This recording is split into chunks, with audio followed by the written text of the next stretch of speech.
കഴിഞ്ഞ ധന്യമീ ജീവിതത്തിന്റെ 3 എപ്പിസോഡിലും കുംഭമേളയെക്കുറിച്ചാണ് പറഞ്ഞത്.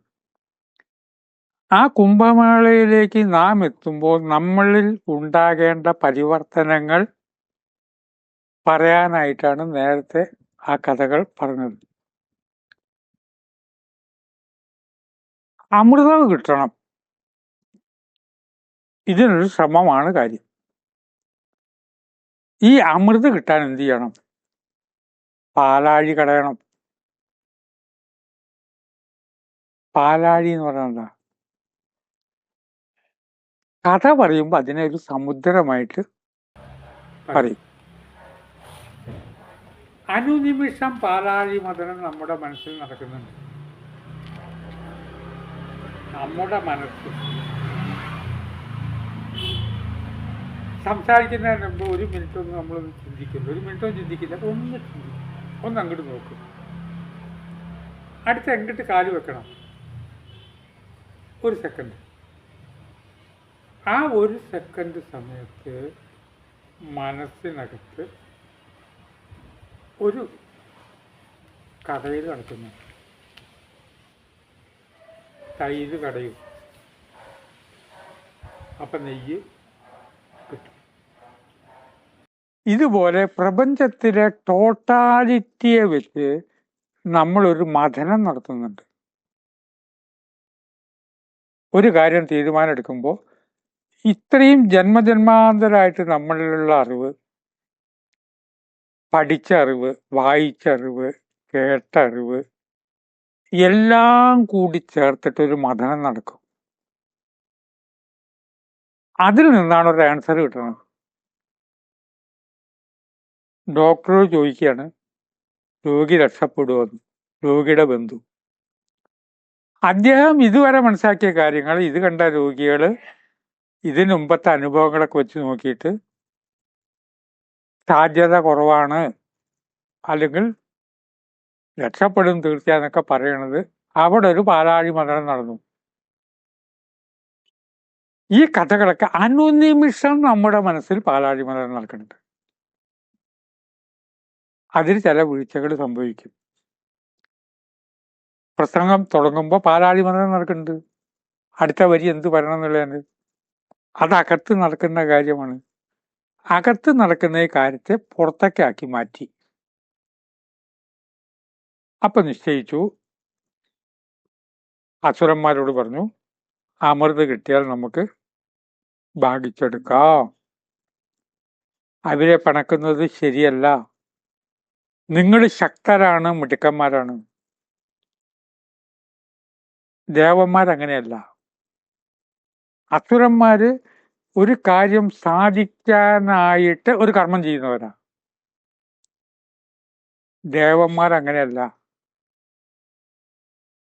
ജിയോവ് എന്ന വാക്കിൽ നിന്നാണ് ദേവൻ എന്ന വാക്കുണ്ടായത്. പ്രതിഫലം ഇച്ഛിക്കാതെ കർമ്മം ചെയ്യുന്നവരാ. ദേവന്മാര്, അസുരന്മാര് ദൈവവിശ്വാസികൾ തന്നെയാണ്. ഒരു കാര്യം സാധിക്കാൻ ഇന്ന ദേവത വേണം. അപ്പൊ ആ ദേവതയെ പൂജിക്കാൻ എന്ത് വേണം? ഇന്ന കാര്യം വേണം. അത് നമുക്ക് ചെയ്യാം. എനിക്ക് വരം കിട്ടണം. അവരുടെ ലക്ഷ്യം വരം കിട്ടലാണ്. അതിനെ കുറ്റം പറയാൻ പറ്റുമോ? ആരാ ദേവത?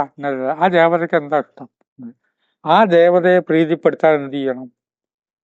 രാവണനും കുംഭകർണനും ഒക്കെ അങ്ങനെ ദേവതകളെ പ്രീതിപ്പെടുത്തവരാണ്.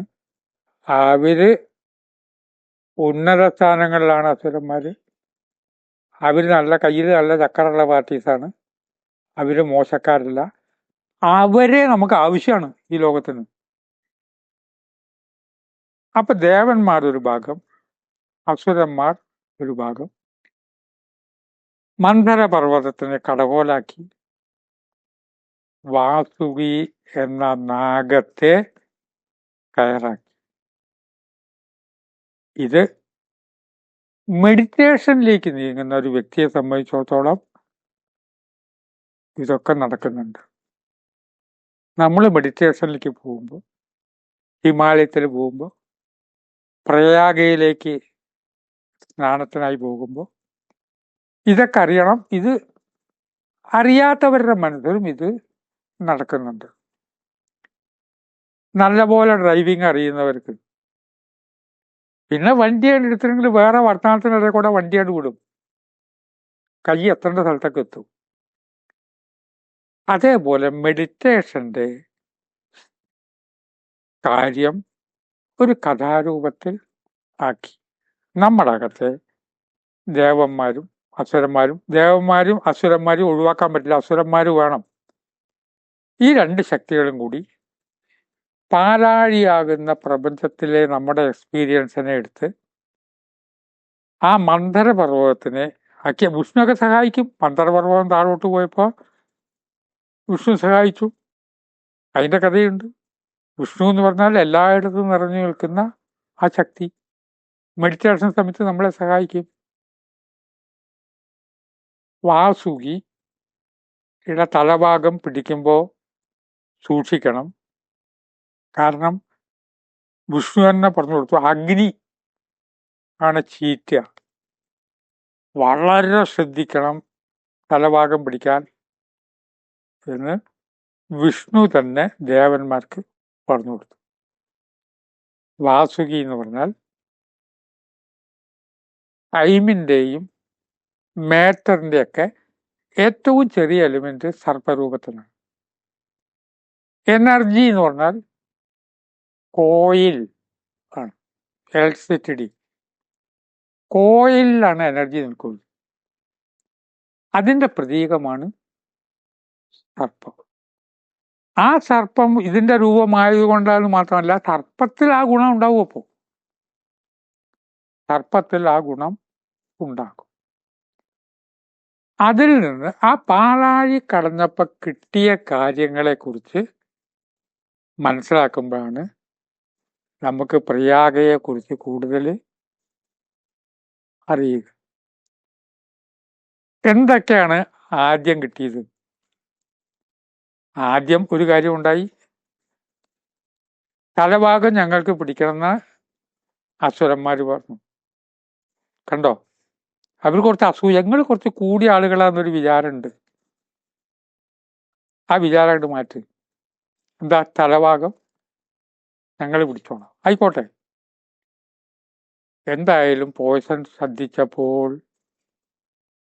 ഇവൻ അത് വാങ്ങി പാനം ചെയ്തു. മെഡിറ്റേഷനിലേക്ക് ഇറങ്ങുന്ന ഒരു വ്യക്തി കൃത്യമായി മെഡിറ്റേഷനിലേക്ക് വരുമ്പോൾ അവിടെ ഒരു ടോക്സിൻ ഉണ്ടാകും. ഏത് കാര്യത്തിലും സംസാരിക്കുക എന്നുള്ളൊരു മെഡിറ്റേഷനാണ്. സംസാരിക്കുന്ന വ്യക്തി സംസാരിക്കുന്ന കാര്യത്തിന് മാത്രമാണ് ശ്രദ്ധിക്കുന്നത്. അവിടെ ഒരു പാലാഴി മലർ നടക്കുന്നുണ്ട്. അവിടെ ഒരു ടോക്സിൻ ബോഡിയിലേക്ക് വരുമ്പോൾ ശിവശക്തി നമ്മളിലിരുന്ന് ആ ശക്തി വിശേഷം എന്ത് ചെയ്തു? പരമാവധി അവനെ സ്വീകരിച്ചു. ഇപ്പോഴും ശിവൻ ചെയ്യുന്നുണ്ട്.